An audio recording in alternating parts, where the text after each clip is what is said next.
ইবাদত, চুপ থাকাও ইবাদত। লাআল্লাকুম তুরহামুন, আশা করা যায় এখানে রহমত নাযিল হবে। আর আমরা যেটা পাওয়ার জন্য এসেছি, কথা বলে ঠিক কিনা? সুতরাং এই দুইটা শর্ত আশা করছি আপনারা মানবেন। দাঁড়িয়ে থাকেন, বসে থাকেন, শুয়ে থাকেন, যেভাবে থাকেন আমার অসুবিধা নেই, কিন্তু কথা বলবেন না। নিস্তব্ধ ভাবে শোনা লাগবে, তাও মনোযোগ দিয়ে, কারণ আল্লাহর কথার অনেক ওজন। ইন্না সানুলকি আলাইকা কাওলান সাকিলা, এটা অনেক ভার। ইন্না আরাদনাল আমানাতা আলাস সামাওয়াতি ওয়াল আরদি ওয়াল জিবাল ফাআবাইনা আইয়াহমিলনাহা ওয়া আশফাকনা মিনহা ওয়া হামালাহাল ইনসান। আল্লাহ তাআলা বলেন, এটাকে আমি পাহাড়ের উপরে, আকাশের উপরে, জমিনের উপরে রাখতে চেয়েছিলাম, কেউ রাজি হয়। এত ভারী, কেউ নিতে চায়নি। সবাই তো অস্বীকৃতি জানিয়েছে, অস্বীকার করেছে যে আমরা পারবো না, এতটুকু না। ওয়া আশফাকনা মিনহা ওয়া হামালাহাল ইনসান, তার ভয় পর্যন্ত পেয়েছে। কিন্তু মানুষ এমন আশ্চর্য, এরা এই ভার বহন করে চলছে। যদিও এরা ভার বহন করতে পারে না, তারপরও জোর করে পিঠের উপরে তুলে নিচ্ছে। আমরা জানি না যে এর ভার কেমন। আমাদের চাইতে 70 গুণ শক্তি ছিল মুহাম্মদ রাসূলুল্লাহর শরীরে। নবীজি বলেন, আমার এক হাতের ভেতরে 100 হামজার শক্তি ছিল। আমি 100 জন মিলে যা শক্তিশালী, নবীজির এক হাতে তাই ছিল। এইরকম মানুষের উপরে যখন কোরআনের আয়াত নাযিল হতো, নবীজি ঘেমে যেতেন। যার উপরে বসা থাকতেন, ওইটা পাথরের ভেতরে, মাটির ভেতরে দেবে যেত, তাহলে অবশ্যই এর ওজন আছে, ভার আছে। মহা শক্তিশালী বিষয় এটা। আমরা যেটা বহন করে চলছি, লাউ আনজালনা হাদাল কুরআনা আলা জাবালিন লারাআইতাহু খাশিআন মুতাসাদ্দিআন মিন খাশিয়াতিল্লাহ। আল্লাহ পাক বলেন, যদি আমি পাহাড়ের উপরে সত্যি এটা দিতাম, পাহাড় আল্লাহর ভয়ে দ্বিখণ্ডিত হয়ে যেত, খণ্ড বিখণ্ড হয়ে একেবারে মিশে যেত মাটির সাথে। মুতাসাদ্দিআন মিন খাশিয়াতিল্লাহ ওয়া তিলকাল আমসাল, এর ভেতর অনেক নিদর্শন আছে, উপমা আছে, দৃষ্টান্ত আছে, উদাহরণ আছে। লিন্নাস, মানুষের জন্য। লাআল্লাকুম ইয়াতাফাক্কারুন, লাআল্লাহুম ইয়াতাফাক্কারুন, মানুষ যেন এগুলো নিয়ে চিন্তা ভাবনা করে। আজকে আমরা কিছু চিন্তা খোরাকি দেব ইনশাআল্লাহ। আমি সহ যারা এসেছি, আমাদের যেন চিন্তা ভাবনার উদ্রেক হয়। চিন্তার যেখানে তালাবদ্ধ করা আছে, ওই তালা যেন আজকে খুলে যায়, এরকম কিছু কথা আল্লাহ বের করার তৌফিক আমাকে দান করেন, আমিন। আমরা যারা বলতে এসেছি, আমরা হেদায়েত হাতে করে নিয়ে আসি না। আমার হাতে আল্লাহ হেদায়েত দিয়ে পাঠিয়ে দিয়েছে না। ইন্নামা আনতা মুযাক্কির লাস্তা আলাইহিম বিমুসাইতির। হে নবী, আপনি উপদেশক, আপনার কাজ মানুষকে আপনি উপদেশ দেন, এতটুকুই শেষ। আপনার আর কোনো কাজ নেই। আপনি মানুষকে উপদেশ দেবেন। আমি আপনাকে মানুষের উপরে কর্ম নিয়ন্ত্রক বানাইনি যে মানুষ পিটিয়ে আপনি হেদায়েত করবেন দারোগা পুলিশের মতো, দরকার নেই। বলিল হাক্কু মির রাব্বিকুম ফামান শাআ ফালিউমিন ওয়া মান শাআ ফালিয়াকফুর। সত্য কথাটা তুলে ধরবে, যার ইচ্ছা হয় সে মেনে নেবে, যার ইচ্ছা হয় সে কুফর করবে। বিচার করার জন্য তো একজন আছে নাকি? কথা বলেন। আল্লাহ পাক বলেন, ফাইন্নামা আলাইকাল বালাগু ওয়া আলাইনাল হিসাব।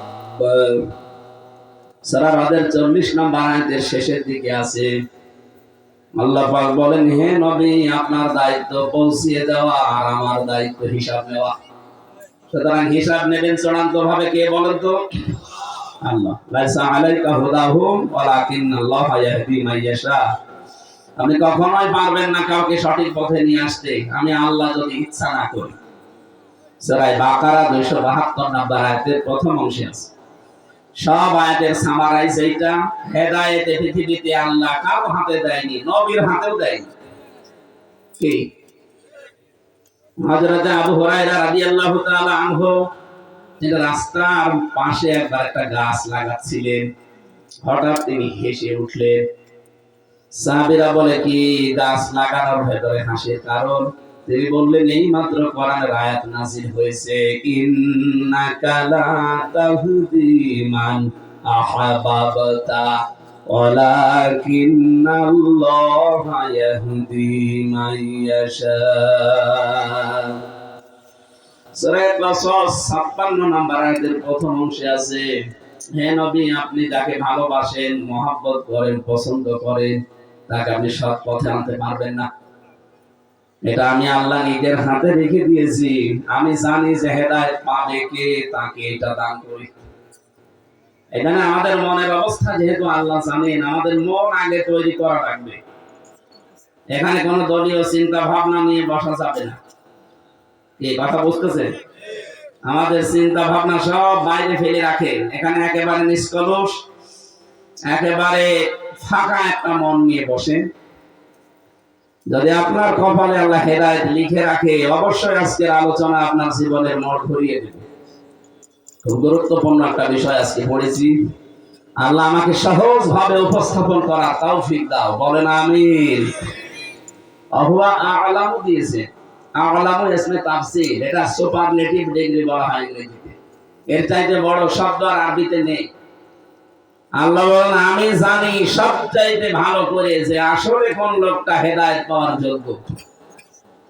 এই যে নরসিংদী জেলার শেখপুরে বাড়ি, গিরিশচন্দ্র সেন এই বেটা পুরা কোরআন শরীফ শুধু অর্থ লেখে নাই, তাফসীরও লিখেছে। আপনি বলেন তো, একটা পুরা কোরআনের ৬৬৬৬টি আয়াত, এটা হচ্ছে প্রসিদ্ধ, আর ৬২৩৬টি আয়াত এটা হচ্ছে বিশুদ্ধ। ৬৬৬৬ বলেন আর ৬২৩৬ বলেন, দুইটাই ঠিক আছে। তো উনি এটা তাফসীর লিখলেন। এখানে ডাক্তার সাহেব সহ যত আলেম আছে, কেউ বুকে হাত দিয়ে বলতে পারবেন পুরা কোরআনের প্রতিটি শব্দের অর্থ আমার জানা আছে? না, আমারও ক্ষমতা নেই। আমি পড়িয়েছি পুরাটা, কিন্তু আমার মনে নেই। আমার এখন আবার দেখা লাগবে। অথচ সেই ছোটবেলা থেকে এর পেছনে আমি লেগে আছি। আর 3টা বছর যে ফাঁসির কন্ডেম সেলের ভেতরে, আমি তো আর কিছু পাইনি, খালি কোরআন শরীফ ছাড়া। ওদের কাছে কোনো বই চাইলে বঙ্গবন্ধুর জীবনী, ছাতা পড়েন করবো, বলতো এই যে এটা পড়েন, বঙ্গবন্ধুর চীন সফর, বঙ্গবন্ধুর আত্মজীবনী, ওনার ছেলেবেলা। তো ছাতা পড়ে আমার কোনো লাভ আছে? কয়েকদিন তাও কারারক্ষীকে বলেছিলাম যে ভাই 24 ঘন্টা তো তালা লাগিয়ে রাখি, এতটুকু ঘরের ভেতরে 3 বছর পড়ে আছি, বাইরের কোনো খোঁজ খবরও জানি না। কেউ মেয়ে মরে গেছে না বেঁচে আছে আপনি তাও বলেন না। এক কাজ করেন, পড়তে যখন দেন, আমার ফাঁসি চাই বইটা এনে দেন। এই বই মানুষ পড়ে পড়ে না, আপনি নিয়ে এসে দেন। আমি মেজর ডালিম বলছি, এই বইটা নিয়ে এসে দেন। বছর বই পড়তে নেই মানে ওইটাই পড়লাম। ওরা শেষ পর্যন্ত যা কোরআন শরীফ এনে দিয়েছিল, এই কোরআন শরীফকে 3টা বছর আমাকে আল্লাহ সময়ও দিয়েছিল, সুযোগও দিয়েছিল, একেবারে আয়নার মতো ঝালাই করেছিল। সেই হিসাবে কত পড়া পড়েছি, বলতে হাজার হাজার বার এক একটা আয়াত আমার পড়া হয়ে গেছে। এরপরও এখন পড়লে আমার কাছে নতুন মনে হয়। কোন আয়াতের অর্থ হয়তো 8টা 10টা 15 20টা আছে, আমি হয়তো 1টা 2টা জানি। এখানে যারা আছে এরকম সময় যারা এর পেছনে দেয়নি, সেই ছোটবেলা থেকে 5 পাস করার পরে এর পেছনে, এখন 33 বছর বয়স আমার, এত চেষ্টা করছি তাও পুরাটা এখনো আমি আয়ত্তে আনতে পারি না। অথচ এর উপরে আমার অনার্স মাস্টার্স বেশি, এর উপরে কামেল পাস করা আছে, কওমি মাদ্রাসায় পড়া আছে, হাফেজি পুরাটা শেষ করা আছে। এরপরও আমি জানি না যে প্রত্যেকটি শব্দের অর্থ কি। আমার পড়েছি মনে নেই। আর বাকি যারা এর পেছনে এমন সময় দেয়নি তারা বলতে পারবে? অথচ একটা হিন্দু গিরিশচন্দ্র সেন কি পড়া পড়েছে বলতো? ওরা কোরআন শরীফ একেবারে ভাষা ভাষা করে পড়েনি। প্রতিটি শব্দের তার একটা না একাধিক অর্থ জানা ছিল, নয়তো তাফসীর লিখবে কি করে? একটা শব্দের যদি আপনি একটা অর্থ জানেন, জীবনে তাফসীর লিখতে পারবেন না। কারণ যে আয়াতে যে অর্থ, ওই ওই শব্দের অন্য জায়গায় আরেক অর্থ আছে। দরবা মানে মারা, আঘাত করা, দরবা মানে কি? কিন্তু এমন জায়গায় কোরআনে ব্যবহার হয়েছে দরবা মানে মারা না, দরবা মানে দৃষ্টান্ত দেওয়া, উদাহরণ দেওয়া। আরেক জায়গায় আছে দরবা মানে দৌড় দেওয়া, পরিভ্রমণ করা, দেখে বেড়ানো। এখন যেইটা যেই জায়গায় খাটে আপনাকে ওই শব্দের অর্থ ওই জায়গায় যেটা অ্যাপ্রোপ্রিয়েট হবে, যেটা দিলে একেবারে সঠিক অর্থ বের হয়ে আসবে, ওইটা ওখানে লাগানো লাগবে, না এটা আপনি তাফসীর মিলাতে পারবেন। তাহলে এই হিন্দু বেটা আমাদের এই মুসলমানদের চাইতে কোরআন পড়েছে বেশি, বুঝেছে বেশি, লিখেছে বেশি, এই কথা বলে না কেন? তো ঈমান এনেছে, মারা যাওয়ার পরে কবরও দেয়নি, মানে পুড়িয়ে ফেলেছে। ওর সব ছিল কিন্তু মন ছিল না। কি ছিল না? বলেন বলেন। সারাটা জীবনের পেছনে ব্যয় করেছে। ও পড়েছেও আমাদের চাইতে অনেক বেশি, লিখেছে বেশি, বুঝেছেও বেশি, কিন্তু মন নেই, আল্লাহ হেদায়েত দেয়নি। অথচ টনি বেলাওয়ারের শালিকা লরেন বুথ, এই মহিলা অনার্স মাস্টার্স করা, ইরানের তেহরান বিমানবন্দরে এসে বলছে, ব্রাদার আমি মুসলমান হব না, কিন্তু আমি ইসলাম জানতে চাই, কি পড়লে অথেন্টিক ইসলাম জানা যাবে ওইটা আমারে দিন। মুসলমান তারে কোরআন তুলে দিয়েছে। 3টা বছর ইংরেজি অনুবাদ সহ সে কোরআন শরীফ আমাদের মতো আনাকুম জানাকুম পড়ে, পড়ার মতো পড়েছে। আবার 53 জায়গায় লাল দাগ দিয়েছে। সংবাদ সম্মেলন করে ঘোষণা দিয়েছে যে এতদিন মুসলমানরা জানিয়েছে যে তাদের কোরআনে ভুল নেই, আমি 53 জায়গায় ভুল পেয়েছি। ওরা তো সব আগ্রহ নিয়ে গেছে, এবার তামাম দুনিয়ায় টাইট করা যাবে, 200 কোটি মুসলমান খুব লাফিয়েছে। উনি বলছে আমি আপনাদের ডাক দিয়েছি মুসলমান হওয়ার জন্য। হ্যাঁ, 3টা বছর আমি কোরআনকে একেবারে মন মতো পড়েছি, তাও বুঝে বুঝে, এর সাথে সিয়াসেত তার হাদিস গুলো ব্যাখ্যা স্বরূপ পড়েছি। আমার দৃষ্টিতে ভুলও ধরা পড়েছিল, যেখানে ভুল ধরি একটা লাল দাগ দিয়ে রাখি, মনে করি সকালে জানাবো মুসলমানদের। আল্লাহর কি ইশারা, যে আয়াতে ভুল ধরি দেখি তার পরের আয়াতে পরের শব্দে আল্লাহ আগেই ওই জবাব দিয়ে দিয়েছে। আমার জীবনের ভুল ধরা পড়ে গেছে। এই পৃথিবীতে সবচাইতে বেশি মানুষ বাস করে খ্রিস্টান ধর্মে, প্রায় 250 কোটির উপরে, কিন্তু মুসলমান 200, মাত্র 210 কোটি। খ্রিস্টানদের চাইতে আমরা অনেক কম। এর বড় আপনি খ্রিস্টান ধর্ম বাদ দিয়ে একটা শিক্ষিত মেয়ে মুসলমানদের আমরা জঙ্গি মনে করি, সন্ত্রাসী মনে করি, এই ধর্ম মেনে নিলেন কেন? লরেন বুথ বলে, দেখো আমি চিন্তা ভাবনা করে পড়েছিলাম, এই কারণে আমি এখান থেকে সত্য জানতে চাই। শেষ পর্যন্ত মালিক আমাকে সত্য জানার সুযোগ করে দিয়েছে। বাপ দাদার ধর্ম আমি অনেক আগেই ত্যাগ করে অলরেডি ইসলামে চলে এসেছি। এর মন ছিল, কি ছিল বলেন তো? বলেন বলেন। এখানে যারা বসে আছেন, আমি বললাম আজকের আলোচনা হেদায়েতমূলক, আপনার জীবন পাল্টিয়ে যেতে পারে ইনশাআল্লাহ। আপনি যদি কোরআন থেকে হেদায়েত নামার মন তৈরি করেন, এখানে কাবার ইমাম লাগবে না, আমির হামজাই যথেষ্ট। আর যদি আপনার মন না থাকে, আমির হামজা না, আমির হামজার বাবা এসে আমার কথা করতে পারে। কাবার ইমাম আসলে আপনার মনের যদি পরিবর্তন না হয়, জীবন আপনার কোনো কাজ হবে না। কি এজন্য আগে মনটা পাল্টান, যে আমাকে যা বলতে এর তো বাবার কথা বলা সম্ভব না, কারণ কোরআন শরীফ সামনে আছে, কত আলেম এখানে বসে আছে, আর আমার আলোচনার ধরনই আমি সব দলিলগুলো বলে দেই। আমি আয়াত পারা পৃষ্ঠা লাইন রূপো সূরার নাম তাফসীরের নাম সব বলে দেব। শুধু মনটা তৈরি করবেন, দেখবেন আজকে আপনার ভেতরে ওতাল পাতাল তৈরি হয়ে যাবে ইনশাআল্লাহ। আমরা সেইভাবে তেলাওয়াত করে কথাগুলো বলার জন্য বসছি। আল্লাহ তুমি আমাদের দিকে তাকাও, বলেন আমিন। সূরা হাশরের একটা আয়াত তেলাওয়াত করেছি। আজকের আলোচনার বিষয় সমান নয়। কি বললাম? বলেন বলেন। এই ছেলে কোথায় যান? বসেন ভাই, বসেন। আপনি 1 ঘন্টা সময় দিতে পারবেন না, তো মাঝখানে বসেন কেন? আপনি বলবেন রাস্তায় না, আমি আলোচনার ভেতরে ডিস্টার্ব হলে আমি ভুলতে চাই। আপনি 1টা ঘন্টা সময় দিতে পারবেন না? নড়াচড়া বন্ধ, এদিকে ওদিকে তাকাবেন না। আমার চেহারা তো একেবারে খারাপ, অনেক ভালো আছে এখন। জালেমরা 3টা বছর খাওয়িয়ে না খাওয়িয়ে রেখেছি, যদিও চেহারা আগে অনেক ভালো ছিল, এখন একটু খারাপ হয়েছে, আবার ঠিক হয়ে যাবে। আপনারা বারবার বেশি বেশি খাওয়াবেন, ইনশাআল্লাহ আবার আগের অবস্থায় আল্লাহ যেন আমাকে ফিরিয়ে দেন। সমান নয় এই পৃথিবীতে, আল্লাহ বুঝিয়েছেন যারা ঈমান আনে আর যারা বেঈমান এরা কখনো সমান নয়। সূরা হাশরের এই আয়াত থেকে এটা প্রমাণ করে আমরা দেখব যে আসলে আমরা সমান কিনা। রব্বুল আলামিন বলেন, লা ইয়াস্তাবি আসহাবুন নারি ওয়া আসহাবুল জান্নাহ, আসহাবুল জান্নাতি হুমুল ফাইজুন।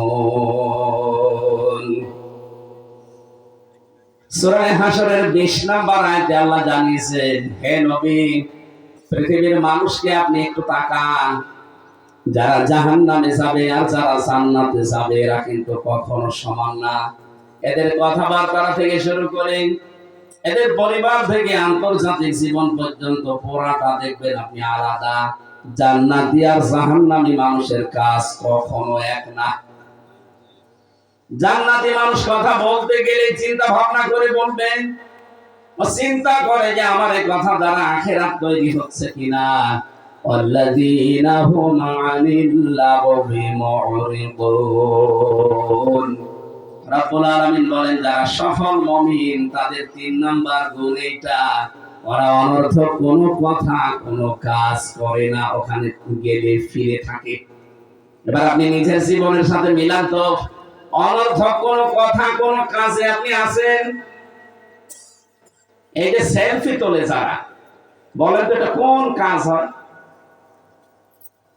আমি যদিও বলছি না যে তোলার দরকার নেই, বলেন কোন কাজ আছে এটা? দুনিয়া আখিরাতে কোনো উপকার আছে? আপনি যে সময়টা নষ্ট করলে, এই যে 10 সেকেন্ড নষ্ট হলো সেলফি তুলতে, আর একজন তো তোলে দেখি 10-15টা করে। 1-1.5 মিনিট সময় আপনি নষ্ট করেন, ওর ভেতরে কিন্তু কোরআনের একটা আয়াত পড়লে প্রতিটি অক্ষরে 10টা করে নেকি পেতে।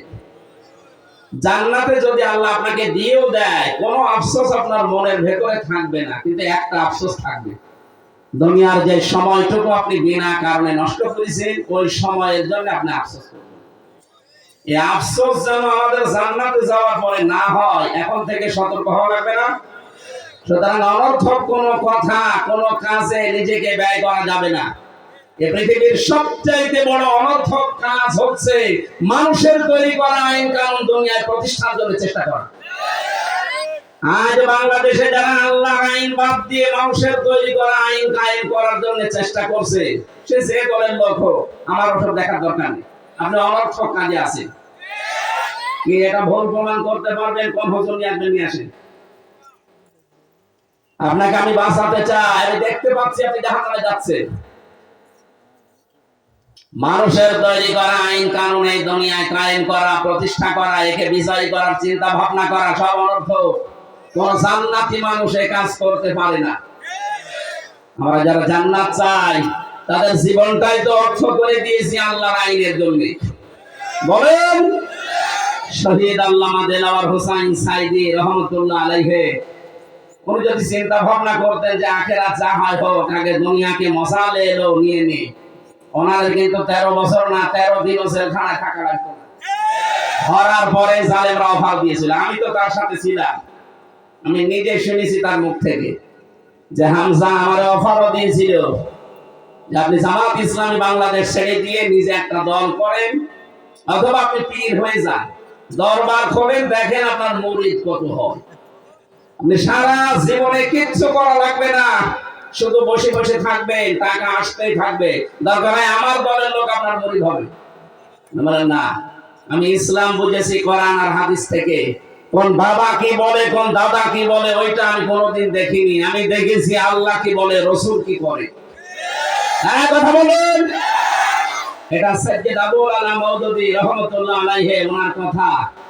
উনি জানিয়েছেন যে আমি ইসলাম মানতে গিয়ে কোনোদিন দেখিনি যে আমার বাবা কি বলেছে, আমার দাদা কি বলেছে, আমার পীর কি বলেছে। না, আমি দেখতে চেয়েছি সব সময় আল্লাহ কি বলেছে, রাসূল কি করেছে।